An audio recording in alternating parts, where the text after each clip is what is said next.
دوستو آپ سب جانتے ہیں کہ اہل مغرب اسلام دشمنی میں ہر حد پار کر چکے ہیں اور یہ اسلام کو نیچا دکھانے میں یا اسلامی عبادات پر پابندی لگانے کا کوئی بھی موقع ہاتھ سے نہیں جانے دیتے۔ لیکن یہ بھی ایک حقیقت ہے کہ جب بھی کوئی اس سرکشی سے حد پار کرنے کی کوشش کرتا ہے تو قدرت اپنے جلال کے ذریعے اس کو عبرت کا نشان بنا دیتی ہے۔ ایسا ہی ایک واقعہ روس کے ایک لائیو ٹی وی پروگرام میں دیکھنے کو ملا تھا، جہاں ایک عورت اسلام مخالف ایجنڈا لے کے اس پروگرام میں شامل ہوئی۔ جب اس عورت نے اپنے ایجنڈے کے مطابق اسلام کا مذاق بنانا شروع کیا تو اس پر اللہ کا ایسا عذاب نازل ہوا کہ دیکھنے والے تھر تھر کانپنے لگے۔ تو دوستو آپ کو اس ویڈیو میں ہم آپ کو یہ بتائیں گے کہ اس عورت پر اللہ نے ایسا کون سا عذاب نازل کیا تھا جو اس کی دردناک موت کا سبب بن گیا۔ میرے دیکھنے والے پیارے دوستو، روس کے ایک ٹی وی پروگرام میں اسلام مذہب کے اوپر ایک لائیو بحث چل رہی تھی، جس میں ایک عورت اپنے ایک پالتو کتے کے ساتھ اس پروگرام میں شرکت کے لیے آئی تھی اور اپنے مذہب کو ڈیفینڈ کرنا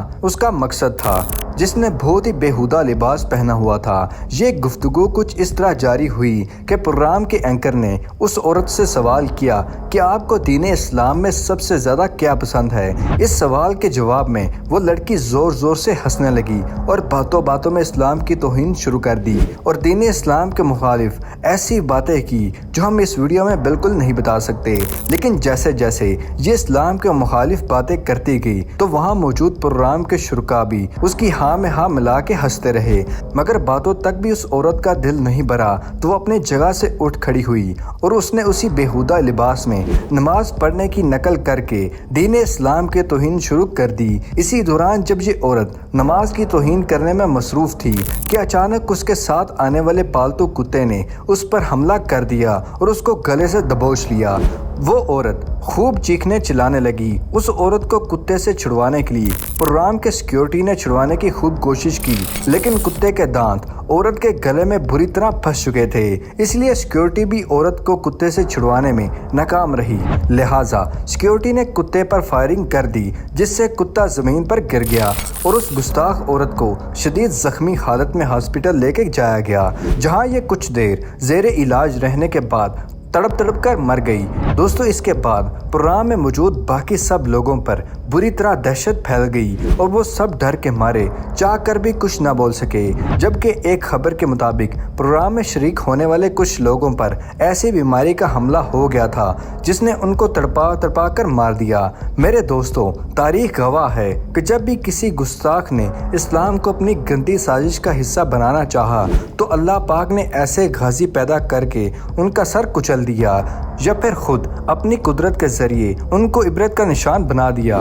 ہم مسلمانوں کی مقدس کتاب قرآن پاک ہے، جس کو آخری نبی حضرت محمد صلی اللہ علیہ وآلہ وسلم پر حضرت جبرائیل علیہ السلام نے نازل کیا تھا، اور جب اللہ کے فرشتے جبرائیل علیہ السلام آپ صلی اللہ علیہ وسلم تک اللہ کا پیغام پہنچاتے تھے تو آپ یہ آیت صحابہ کرام کو پڑھ کر سناتے اور باقی تمام لوگوں کو بھی اللہ کے پیغام سناتے۔ آپ صلی اللہ علیہ وسلم خود بھی اور باقی صحابہ کرام بھی ان آیت کو یاد کر لیا کرتے تھے۔ یہ پاک کتاب ہمیں زندگی گزارنے کا طریقہ بتاتی ہے اور اس کلام میں ہمیں آخرت کے متعلق بھی اللہ انعامات اور عذاب کے بارے میں آگاہ کرتا ہے۔ اس پاک کلام سے ہمیں ہدایت ملتی ہے اور یہ سیکھنے کو ملتا ہے کہ کیسے اس دنیا میں ہمیں زندگی گزارنی چاہیے اور دنیا میں کیے جانے والے انہی کاموں کی وجہ سے اللہ ہمارے ساتھ آخرت میں کیسا معاملہ رکھے گا۔ تمام قوموں کے مطابق اللہ تعالیٰ اپنی کتاب میں فرماتا ہے کہ وہ آخرت میں انسان کے ساتھ اچھا یا برا معاملہ ان کی دنیا میں کیے گئے کاموں کے مطابق کرے گا،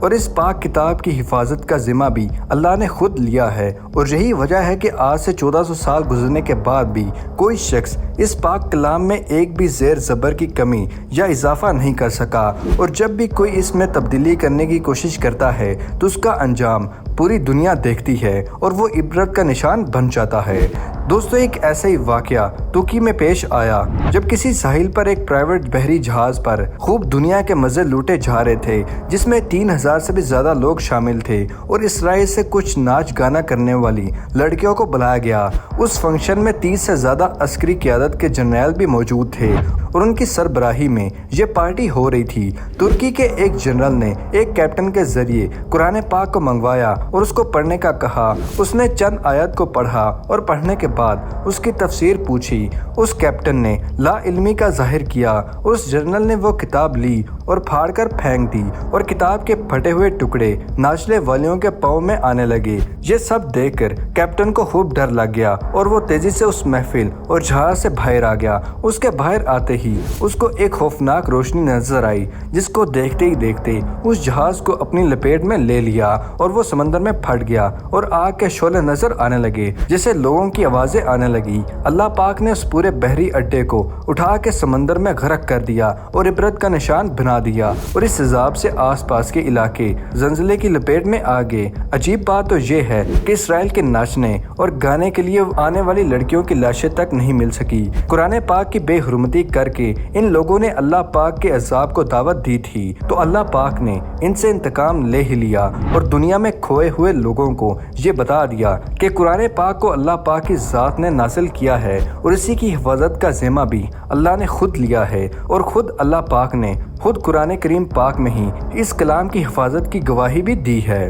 دوستو اسی طرح کی حرکت یورپ کی ایک لڑکی نے کی تھی جس کو بعد میں اس کی سزا عجیب و غریب بیماری کی صورت میں ملی۔ اس لڑکی نے قرآن پاک کی بے حرمتی کچھ اس طرح کی۔ ایک دن یہ اپنی ماں کے ساتھ بازار میں موجود تھی اور اس کی ماں مارکیٹ سے قرآن پاک کو خریدا اور سوچا کہ وہ مسلمانوں کی اس کتاب کو گھر جا کے ضرور پڑھے گی، لیکن اس کی بیٹی کو قرآن خریدنا بالکل بھی پسند نہ آیا۔ اس لیے اس نے اپنی ماں سے کہا کہ یہ کتاب آپ مجھے پکڑا دیں اور گھر چل کے مجھ سے لے لیجیے گا۔ اس کی ماں نے قرآن پاک اپنی بیٹی کو پکڑا دیا جو کہ اسلام مخالف تحریکوں کے زیر سایہ تھی اور مسلمانوں سے بہت ہی نفرت کرتی تھی۔ وہ رستے میں قرآن پاک کی مسلسل بے حرمتی کرتی رہی اور تھوڑی دور جا کر قرآن پاک کو زمین پر گرا دیا اور اس کے اوپر سے گزر گئی۔ گھر پہنچنے پر اس کی ماں نے اپنی بیٹی سے کہا کہ مجھے پڑھنے کے لیے وہ کتاب جو میں نے ابھی خرید کے لائی ہوں، تو اچانک اس کی بیٹی ایک عجیب حالت میں مبتلا ہو گئی۔ اس کے منہ سے الفاظ نکلنا بند ہو گئے،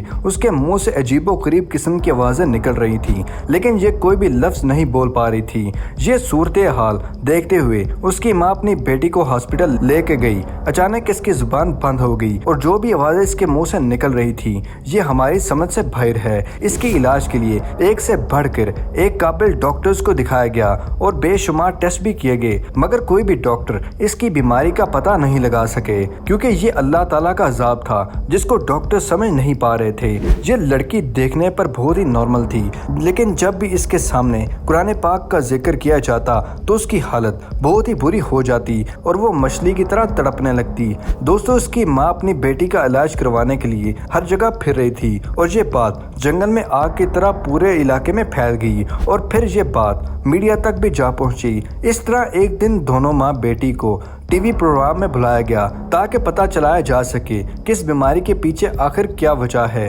کہ قابل سے قابل ڈاکٹر بھی اس کا علاج نہیں کر پا رہے اور سب ٹیسٹ رپورٹ میں سب کچھ نارمل ہے۔ اینکر جب بھی اس لڑکی سے بات کرنے کی کوشش کرتا تو یہ ڈر سی جاتی اور پاس موجود مختلف چیزیں اٹھا کر پھینکنے لگتی۔ اس اینکر نے اس کی ماں سے سوال کیا کہ یہ واقعہ آخر پیش کیسے آیا اور کیا اس سے پہلے اس لڑکی کی حالت کیسی ہوا کرتی تھی، تو ماں نے ساری کہانی بتائی لیکن جیسے ہی قرآن پاک کا ذکر آیا تو لائیو ٹی وی پروگرام کے دوران اس لڑکی کی حالت خراب ہونے لگی اور اس کے منہ سے وہی عجیب و غریب آوازیں نکلنے لگی اور مکمل طور پر لڑکی آپے سے باہر ہو گئی۔ جبکہ حیرانگی کی بات تو یہ ہے کہ اس لڑکی کی حالت اس وقت مزید خراب ہو جاتی تھی جب بھی کلام پاک کا ذکر کیا جاتا جس سے ثابت ہوا ہے کہ یہ کوئی بھی بیماری نہیں بلکہ اللہ تعالیٰ کا عذاب ہے جو کہ اس کی پاک کتاب قرآن پاک کی بے حرمتی کے نتیجے میں اسے دیا گیا ہے۔ قرآن پاک میں اللہ پاک واضح فرماتا ہے کہ کوئی بھی اس میں تبدیلی نہیں کر سکتا اور اس کی حفاظت کا ذمہ بھی اللہ نے خود لیا ہے۔